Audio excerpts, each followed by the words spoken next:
pilot of the Twilight Zone episode called Where Is Everybody? Now you're looking at the clock tower on Back to the Future 2 on the monitors, and you're looking at the City Hall, and you're noticing some aesthetic differences, and you're probably wondering, well, what happened to the clock tower? Did they tear it down? No, of course not. But sometimes a location is so iconic, it can be too iconic, and therefore a little too conspicuous in productions it's not a part of. So what we did is we used a facade, a false front, to make this building look a little bit more ambiguous. But rest assured, behind that exterior is the exterior of the clock tower from Back to the Future, and behind that, the courthouse from To Kill a Mockingbird, and behind that, nothing, just empty space. It's actually never been a full building, just layers of those facades. We filmed the interior scenes in the sound stages. Now we're going to leave the small town charm of Courthouse Square behind and head to the big city. Welcome to New York, well, specifically our New York street. And once again, here's my co-star to tell us more about New York. Hey everyone, welcome to New York. Jimmy, I just said that. I got my start right here in New York on Saturday Night Live. This is actually my old neighborhood. What's that mug over there? An old woman, tough lady. This is my favorite hot dog guy. Hey buddy, how's it going? Remember me? No. Just like old times. Gotta love New York City. I'm walking here. Hey, it's cool guys. I was just, just walking there. So it's not exactly New York, but a lot of times when you see New York in the movies, it was shot right here on the Universal Metro sets. If you can make it here, you can make it anywhere. Even if you make it here on the Universal lot. Quite right. Our New York street has been New York in many productions. For instance, fans of the MCU, Captain America: The First Avenger, when Cap first gets his super soldier serum and he goes running after those Hydra agents. It was on this exact same street that we're on right now. Also, that theater we passed on the left, that was used in Sam Raimi's Spider-Man 2. That was the production that Mary Jane Watson had that Peter Parker showed up late for. We used that location rather than filming on location because it's a controlled environment. What does that mean exactly? Oh, it's a tease.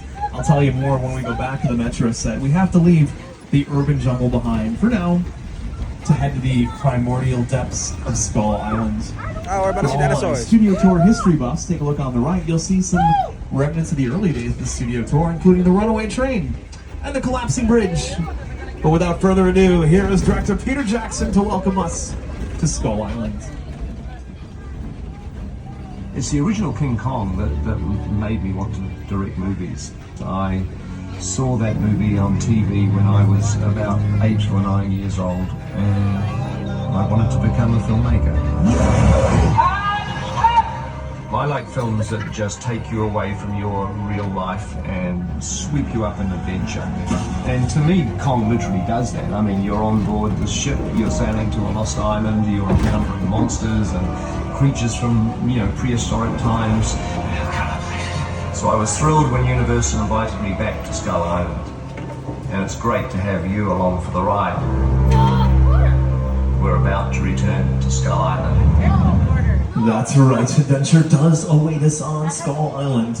But so do a lot of those ferocious creatures. So with that in mind, everyone remember to stay seated, keeping your arms and legs inside the tram once we make our way deeper into Skull Island.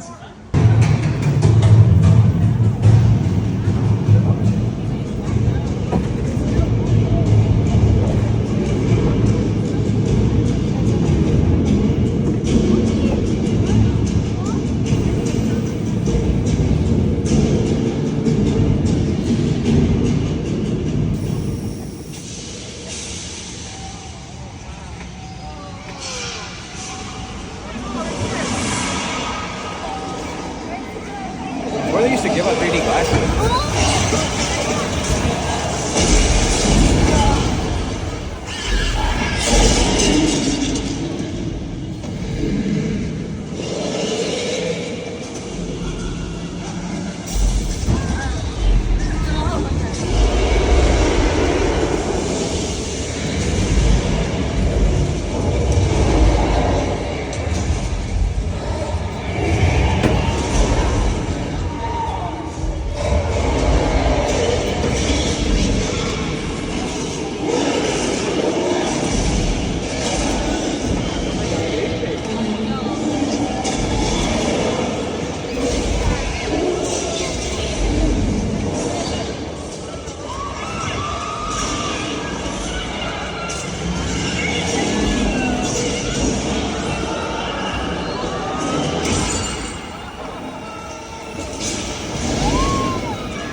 was King Kong 360.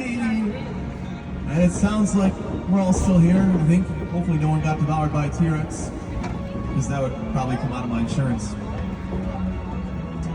We'll probably do a quick head count, though, to make sure everyone's are still attached. Car 1 looks all accounted for, which is great. That's a good start. And Car 2, welcome back. Good to see you. Hey, Car 3, looking good. All right. Someone's keeping their job today. Car 4 and 5. Oh, no, just Car 4.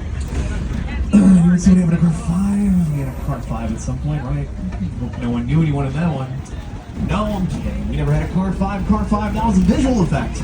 An entire experience we just went through together. An amazing example of visual effects, which are special effects that we create in post-production using digital effects artists. That particular experience, created by the very talented digital artists at Weta FX, will also bring to life the Lord of the Rings trilogy, the Hobbit trilogy, Planet of the Apes films, Avatar, Wicked. Very talented folks over there. Now, I mentioned we talk more about the Metro set here on the left. I said it's a controlled environment, but what does that mean exactly? It means all of the material you see here on these building exteriors, all of the brick, all of the stone, it's all lightweight material like plaster and plastic and plywood. And we use that material because A, we need to be able to manipulate these buildings based on what the productions call for, but also a lot of very action-heavy things filmed here, like Transformers and Fast and Furious presents Hobbs and Shaw. So if we have a scene where a car goes careening into the side of a building or something explodes or catches on fire, it's much more conducive to do it here in a controlled environment, an artificial city where real people don't actually live and work. Here's another thing we can do here on a Metro set. If you look on the monitors, you'll see some nighttime shots from 1984 Streets of Fire, directed by William Hill. A lot of nighttime shots in that one, and set in Chicago. But I'm going to pause it one more time. You might see some rays of sunlight poking out of the night sky because we actually had a cover draped over most of that Metro set for some scenes to film nighttime scenes during the day. I'll let that play out. You can see the final shot. There it is. Never even know the difference. We can control time period, time of day on the Metro set. A few examples of movie magic and why that set's so important. Over here on the right, some early examples of movie magic for this studio are Universal Monsters. Characters like the Gill Man, Creature from the Black Lagoon, Bride of Frankenstein, Frankenstein's Monster, Count Dracula. Those characters in movies helped get Universal through the Great Depression back in the 30s and solidified our status as the monster movie studio. That entire mural done by a world-renowned artist named Tristan Eaton. On the left, another mural you might recognize for The Voice over at Soundstage 30. Currently in production of Season 30 of The Voice at Soundstage 30. Coach Reba McEntire has been a big part of that. Over on the left, Soundstage 33 is where she was filming her second season of Happy's Place. Back then, she was pulling double duty, going right back and forth. The soundstages here on the left have a body of water adjacent to them called Park Lake. That's not just there for decoration. That was actually used in the finale of the 1960s Cape Fear. We actually built the entire lake cabin over that body of water, but it's also the Amazon River, home to my favorite monster, the Gill Man from Creature from the Black Lagoon.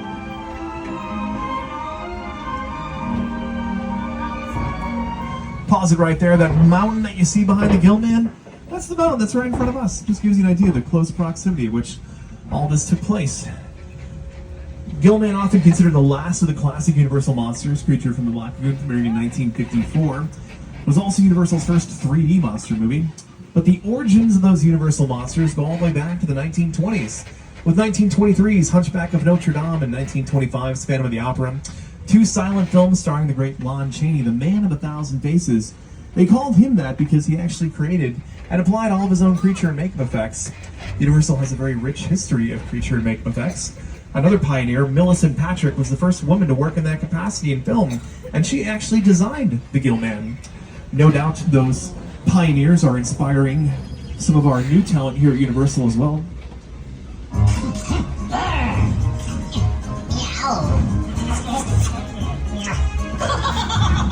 Thank you, fellas. I mentioned those Universal Monsters and those stars because right now we're rolling through the old stomping grounds of the Universal Monsters, our little Europe set. It's one of the oldest sets on our backlot, going back over a century, but also one of the most unique sets in Hollywood. Universal's the only studio that has a set like this, so other studios film here quite a bit as well. That's actually a fairly common process, studios filming on each other's backlots. For instance, Walt Disney Studios has used our little Europe set as the Kingdom of Genovia, Princess Diaries 2, Royal Engagement. It was also used by Disney Studios as 18th century Jamaica in Pirates of the Caribbean, Curse of the Black Pearl. So we can use this set for all sorts of far-off destinations. Heck, sometimes they're so far off, they're not even on Earth. You, Eleanor Shellstrop, are dead. Cool. This location, the afterlife, come on. I've never ever seen this. You're in the good place. I'm not supposed to be here.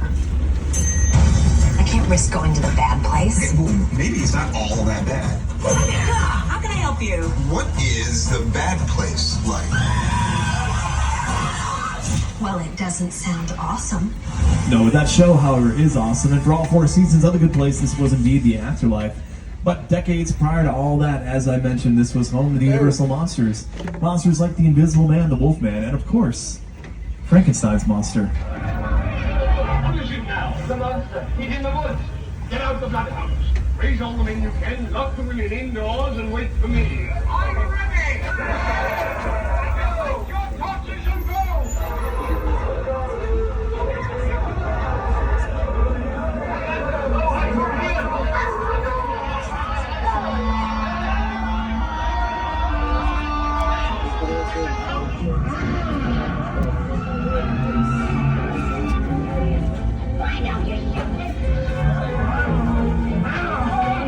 There's another monster that we have to mention that also called Little Europe his home, and that is, of course, Count Dracula, played by the incomparable Bela Lugosi, an actor who not only gave us a definitive portrayal of Count Dracula, but also set the template for how we perceive vampires to be in popular culture. And this looks like in the middle of the production. I cannot tell you what this production is. It's under what we call an NDA. That stands for, I don't want to lose my job. So you'll find out what it is later. But we can look around and see all sorts of elements of production, including the set design. It's currently built to look like a subway terminal. If we look at the artwork on the walls, we can tell it's set in San Francisco. Now, also camera and lighting equipment left over from when the camera crew was... Oh, I didn't. Oh, goodness. Folks, feels like we just had a tremor here. They're fairly common in Southern California. We're going to have to write this one out. Whoa, second thought. Everybody hold on tight. This feels like it could be the big one.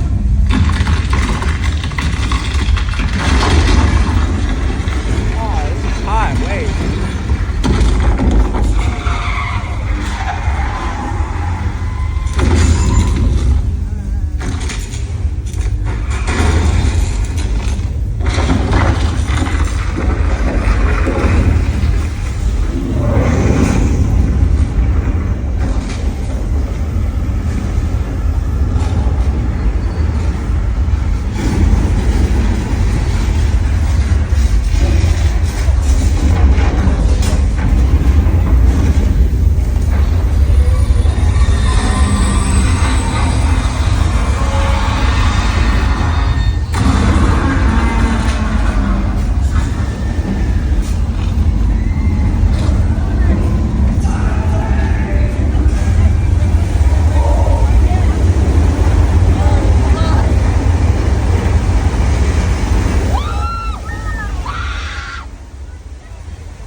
Folks, you all just started Earthquake, the big one! Here's a round of applause! Wow-wee, so many believable performances. Well done. That was indeed our Earthquake attraction, which is designed to simulate when they point an earthquake, but actually feel like. But most importantly, the reason why it's on the tour, a spectacular example of practical effects. And those are special effects that we use on set during production. Tangible effects like pyrotechnics and animatronics. Comparatively, King Kong 360 earlier, visual effects created in post-production, but a need for both of those, and oftentimes the best movies use a combination of visual effects and practical effects, like 1990's Jurassic Park. Which is why those dinosaurs look as real today as they did over 30 years ago. Jurassic Park, of course, directed by Steven Spielberg, and we are celebrating the 50th anniversary of Mr. Spielberg's very notable disaster film, Jaws, on our studio tour. So let's go back to where it all began. And of course, I mean Amity Island.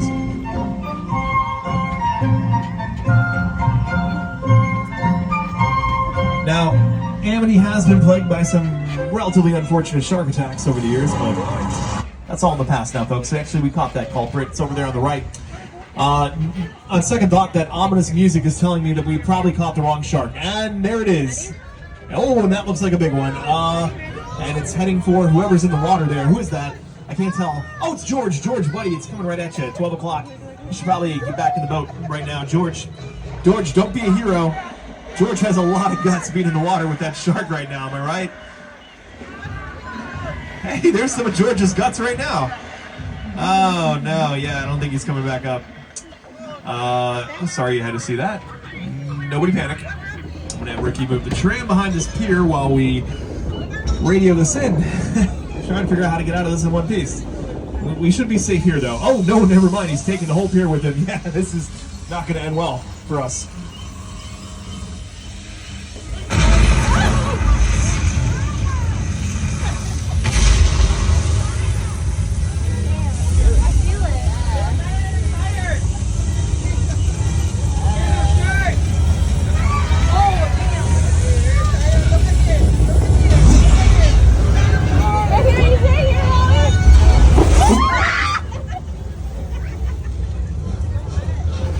I think we might need a bigger tram. But now you can tell all your friends and family back home you nearly survived a shark attack. Speaking of which, a pop quiz. Who out there can tell me what kind of shark that is? Great white? Nah, you're close. It's a mechanical shark. Yeah, mechanical shark. You know, those are native to freshwater.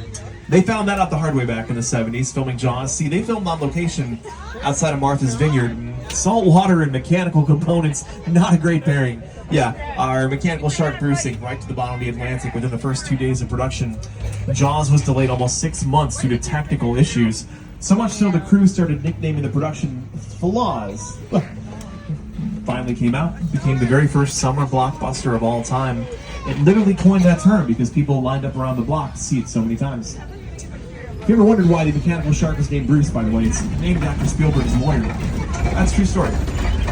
Now, the weather here in Southern California is nice pretty much all year round. It's actually why all the studios moved out west in the first place. If you remember back in the silent era, there were no sound stages yet, so almost all filming was done outdoors. So it's very dependent on natural lighting, but also good weather, because you don't want your productions getting rained out. But what happens when you do want that inclement weather to provide additional atmosphere for your productions? Well, ta-da! Here in Old Mexico, we can provide a demonstration on how we create the weather when Mother Nature is just not cooperating. We use an incredibly sophisticated copywritten system to do this called sprinklers. Yeah, sprinklers. They're right up on top, outside of the frame of camera, and they propel the water into the air, and then it cascades quite naturally to the ground below like so. You'd never even notice these are artificial raindrops. We can use things like these simulated lightning strikes not only to add the dramatic effect, but also backlight and illuminate these raindrops at night, so it's easier to capture on film. And I talked way too long this time, folks. I forgot to turn them off. We're using way too much water. Even those in the blue seats. Wait, they're all blue seats. Oh no! Uh-oh. Well, sorry about that one. No, I'm kidding. That was no accident. That was our flash flood demonstration. It's actually the oldest one currently on the shore, going all the way back to 1968, but also a very accurate representation of how we create weather on a film set. Sometimes very tumultuous weather. Here's our flash flood as you might recognize it in the movie Big Fat Liar.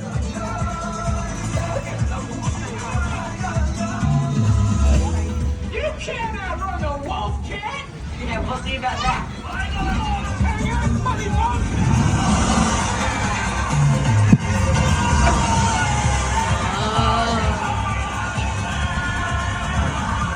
So we're going to roll past our Amity Island set one more time too, and if it looks familiar to you, but you can't put your finger as to why, you might recognize it from a show called Murder, She Wrote.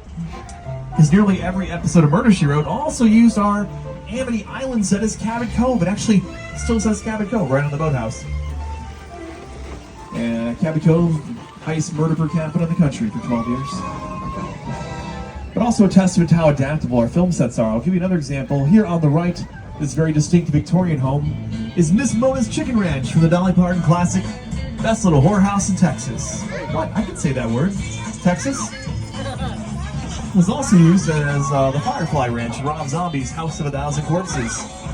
So, one set, two very different productions.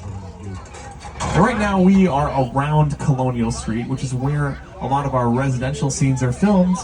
And folks, we actually had the rare opportunity to go down Colonial Street today, which is not something we often get a chance to do, because there's quite often something filming here. Because much like the Metro set, it's a scene that most TV shows and movies require at some point or another, and much like the Metro set, it's much more conducive to film here than in a real neighborhood where people are constantly going and coming from their garage to go to work or the grocery store. No, here on Colonial Street, we can create Anytown, USA right on our back lot. We've used this set for decades as well. It was home to the classic Munster series, that's right. 1313 Mockingbird Lane was on this very same street. It was also used in the 1987 comedy horror classic The Monster Squad, as well as Joe Dante's 1989 comedy The Burbs, starring Tom Hanks and Carrie Fisher. This was, of course, Wisteria Lane in ABC's Desperate Housewives as well. Now, many of these homes are actually practical sets, which means if you walked inside, it would look like an actual house that you could live in, so we can film inside as well as outside. Others are shells, which means they're complete structures, but mostly empty space inside. One of the more recent productions we've had filming here is a reimagining of that Joe Dante movie, starring Kiki Palmer on Peacock. Here is a look at The Burbs.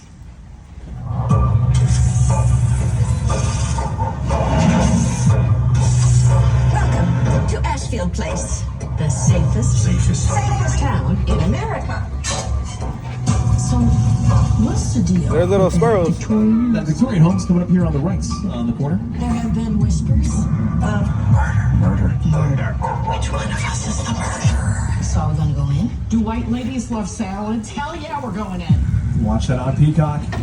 As we are pulling out of Colonial Street, we're going to be on Steven Spielberg Drive, and Mr. Spielberg has a new movie out you might have heard of called Disclosure Day. Here on Stars, Coleman Domingo and Emily Willits to tell us more.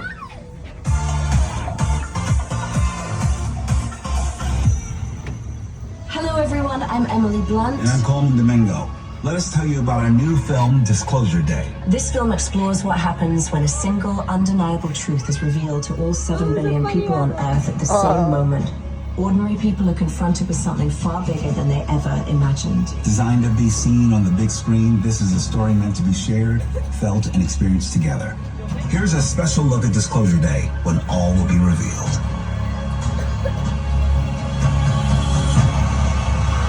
People are starved for the truth. The human race cannot accept what we know. From Steven Spielberg. What did you steal? Secrets. I think so, yeah. What are you gonna do? Full disclosure to the whole world. If you do this, there's no undoing it. That's the plan. Great. This is Disclosure Day. Disclosure Day. Rated PG-13. You can see it at the Universal AMC City Walk. You know, before Steven Spielberg directed Disclosure Day, or Close Encounters, or E.T., or even Jaws, he directed a made-for-television movie called Duel, about a guy getting stalked by a giant killer semi-truck. And we call that a Segway, folks. That semi-truck would have been a picture car, you see. And as we turn the corner, we are going to see some incredibly famous picture cars that you might recognize. First off, you're going to see one of our vintage glamour trams from the early days of the studio tour. Now, these vehicles were designed by a production designer named Harper Goff, who also designed the boats from the Jungle Cruise. Next to it is the gyrosphere from Jurassic World, as well as one of the Jeeps from the original Jurassic Park movie. We've got some foot-powered picture cars from the Flintstones, the Ford Anglia from Harry Potter and the Chamber of Secrets that Harry and Ron took for a joyride. We even got some picture cars from Back to the Future too, including Biff's Roadster, Sans the Manure. There's all some future cars from that very same film. When I think about cars, so I think about all those road trips I used to go on as a kid with my family. You know, you drive for hours and eventually you gotta pull over and take a rest. Sometimes at a very shady roadside motel like the Bates Motel. 12 cabins, usually 12 vacancies here at the Bates Motel. And it looks like our proprietor, Norman Bates, has some construction going on. Now, something tells me these are not renovations to the motel. No. This is indeed for our Halloween Horror Nights event. Now, I mentioned Norman. When he's not down at the motel tending to his guests, he is up at the top of the hill at the Bates Mansion where his mother permanently resides. The less said about Norman's mother, the better. She's got a face only a boy's mother could love. And that is indeed the original Bates Mansion from Alfred Hitchcock's 1960 horror thriller Psycho. Now, if you see Norman, don't make eye contact. He's very easily agitated. He's overworked. He's got an overbearing mother. And if he finds out that I called him a psycho, he'll be very angry. In fact, it's probably best that Norman's not out here, because if he was, he'd be trying to check us all into the motel permanently. Have another one of his crash out moments. Speaking of crashing out, welcome to the airplane crash site from 2005's sci-fi epic War of the Worlds. Here is director Steven Spielberg and production designer Rick Carter to tell us more about this insanely cool set.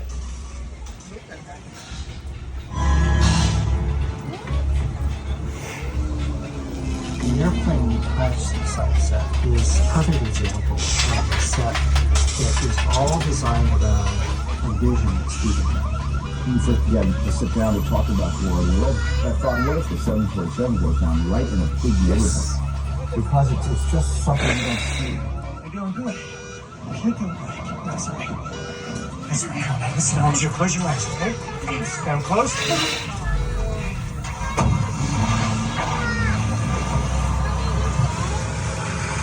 Robbie, get in. Get in. And not only are we right in the middle of the set from that scene that we just watched, but that's a real airplane. The production crew of War of the Worlds had brought in and very violently disassembled, as you see here, and all the other refuse and debris that you see all kind of haphazardly strewn about. Keep in mind, every piece of this very meticulously placed, this entire set, just a definitive example of the kind of atmosphere you can create with a very talented set design crew and a very talented art director. Now, that plane was found in an airplane graveyard in Arizona, and the production crew paid about $64,000 for it, but it cost almost $200,000 to get it back to the Universal backlot, because they always get you on the shipping. And after production of War of the Worlds was concluded, you know, Steven Spielberg and the production crew were generous enough to leave this set here for the studio tour with one request, that nothing else use it for 5 years, to really let the impact of this scene sink in. And after that moratorium was honored, the first thing that was filming here, an insurance commercial. Yep, to most likely remind you to top up on your homeowner's insurance. Now, folks, we're about 10 minutes towards the end of the tour, so one last time, if you have a medical emergency or drop something of value, go ahead and pull that cord. We'll be in the plaza very shortly. We're also going to stay on the theme of set design a little longer as we head towards the film sets of 2022's sci-fi thriller Nope, directed by Jordan Peele. And here is director Jordan Peele to tell us about the secrets of Jupiter's Claim. Movie magic only happens when a team of collaborators, often in the hundreds, work together to take an impossible notion and bring it to life. This is Jupiter's Claim, a nostalgic, small-time Southern California amusement park owned by former child star Ricky G. Park.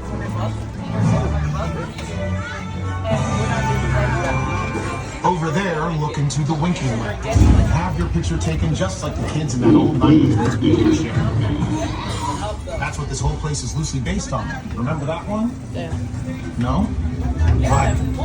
A little further down, you can see the brand new Star Lasso experience, built to showcase an unbelievable new live show.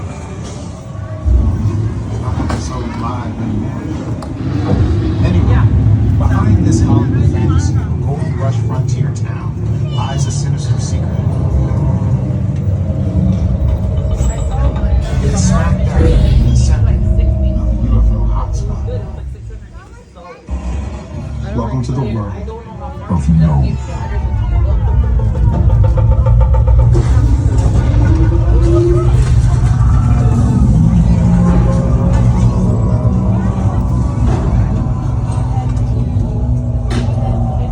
Now, much like the movie Nope, we cannot see the extraterrestrial threat above us, but we can hear it because of sound design. Now, sound design is very important in any production, but it was used to particularly great effect in the movie Nope by an Academy Award-winning sound designer named Johnny Byrne to build up that sense of ominous anticipation before the final reveal of the antagonist's jean jacket. Jordan Peele called that the Jaws effect. Now, folks, if you don't have your cameras on already, make sure to get them out now. We're actually about to roll past one of the most impressive sets on our backlot. This is Falls Lake. It's essentially our Hollywood Ocean. We can fill this area with 2.7 million gallons of water to film all sorts of out in the open water type scenarios. You can also use that giant blue screen, one of the world's largest freestanding blue screens, to artificially composite digital horizons in post-production to complete the illusion that we're out in the middle of the open ocean, when in fact we're here on the back lot. Next to that blue screen, a very important set piece built right here at Universal for one of the most anticipated movies of this summer, Christopher Nolan's The Odyssey. And here is Christopher Nolan to tell us more about The Odyssey.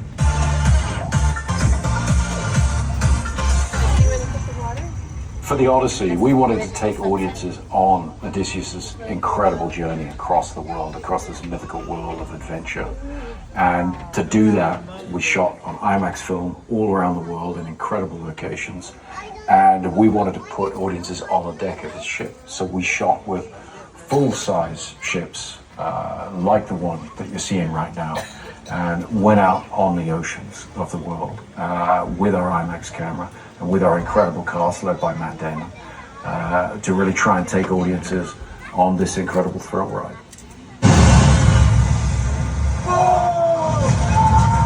The Odyssey in theaters July 17. So what you're seeing here is one of the screen-used ships from The Odyssey, and Matt Damon's character Odysseus was on this very ship, and they did film out in the actual oceans around Scotland and Ireland, but they wrapped up principal photography here on the right in Falls Lake. And because we were able to use things like the visual effects and practical effects to combine those two, when you watch the movie and you see those ocean scenes, you won't even be able to tell the difference which ones were filmed in the actual ocean and which ones were filmed here in Falls Lake. We had two giant jet engines blowing wind and rain at the casting crew, so we were able to recreate those conditions perfectly. Odysseus, don't you want to remember? I remember a wife, a son. I can still save them. No one can stand between me and home. Not even the gods. The Odyssey in theaters July 17th. You can see it in 70mm IMAX at the Universal AMC City Walk. And your Mega Movie Summer can continue in our park as well. We've got some character meets from Illumination's Minions and Monsters. We're also celebrating the 25th anniversary of Fast and Furious with our street racer dancers, our DJs, and the themed food at the Drift Cafe, including tuna sandwiches with no crust. But our productions together are coming close to an end, I know. And even though the tour has changed a lot over the years, the goal's always been the same, and that's to pull back the curtain a little bit to show you how movie magic is made. And every experience we went through today, whether it was the visual effects of Kong, the practical effects of Earthquake, the animatronics of Jaws, the sound design, the weather demonstration, are all essentially one-to-one techniques that we use here every day at Universal to make your favorite TV shows and movies. So I hope this tour has not only entertained you, but also inspired you like it inspired Steven Spielberg. My entire career began with my relationship with Universal Studios just as a high school kid on a tour bus. Remember, in those days, there weren't trams, there were buses called the Gray Line Tour Bus. And I was so excited and thrilled to be on the lot. This was my first time ever on a movie studio lot. And during a bathroom break, I hid in the bathroom, and when everybody left to get back on the bus, I waited another 15 minutes until I'm sure the bus left, and then I had the entire lot to myself that day. And in those days, movie lots were so crowded because all movies were made on film lots. Today they're made all over the world on locations, but most of it was focused in those days in the 60s on the film lots. So nobody noticed me when I was going around from soundstage to soundstage, and I really felt in my own young way, I owned the lot and had the most amazing day of my life. And while we don't condone our guests from sneaking off the tour like Mr. Spielberg, we do hope you've had an amazing time on the world-famous studio tour this afternoon. I want to thank you all so much again, and all my annual pass holders, my first-timers, everyone in town for the World Cup, birthdays, anniversaries. And speaking of thanks, we all give our driver Ricky a big round of applause. Say thank you, Ricky. Could not have done it without her. We'll be in the plaza in just a few moments. Once the tram stops and those gates come up, make sure you bring all your personal belongings with you. Please watch your step as you exit the tram into the plaza. And I'll be in the plaza too if you have any questions or you just want to come and say hi. You can go to universalpicturesathome.com for any of the titles we talked about today. Otherwise, whatever you get into the rest of the afternoon, have the best time doing it. Get home safe. My name is Rich. For my driver, Ricky. As we say here in show business, that is a wrap, everyone. Thank you so much. Good night.